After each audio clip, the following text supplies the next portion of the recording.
బాబు ఒక మంచి శారీ చూపించు. మేడం ఈ సారీ చూడండి, ప్యూర్ సిల్క్ సారీ, కేవలం 10,000 రూపాయలు మాత్రమే. ఏవండి ఈ చీర చూడండి, ప్యూర్ సిల్క్ శారీ అంట, 10,000 అంట.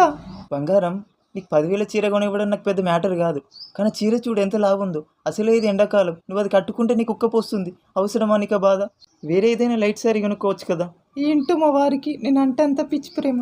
బాబు ఈ చీర వద్దు, వేరే చీర చూపించు. మేడం ఈ సారీ చూడండి, లాల్ మిర్చి లైట్ వెయిట్ సారీ, కేవలం 5,000 మాత్రమే. ఏవండి ఈ చీర చూడండి, లైట్ వెయిట్ చీర అంట, 5,000 అంట. తీసుకో బంగారం తీసుకో, నువ్వు ఆ చీర కట్టుకుంటే కొత్త పెళ్లి కూతురులా ఉంటావు. సరే అండి, దీనికి డబ్బులు ఇచ్చి చీరని ప్యాక్ చేయించుకొని రండి. సరే బంగారం, ఇదిగో బాబు గీక్కో. సార్ మీలాంటి హస్బెండ్ దొరకడం మేడం యొక్క అదృష్టం సార్. లావు చీర కట్టుకుంటే ఉక్కపోస్తుందని లైట్ వెయిట్ చీర కొనుక్కోమన్నారు కదా సార్. నిజంగా మీకు మేడం అంటే ఎంతో ప్రేమ కదా సార్. ప్రేమనా బొంగ, ఉన్న 10,000 దీనికే ఖర్చు పెడితే ఆ రెండో పిల్లానికి ఏమి వేయాలి మరి?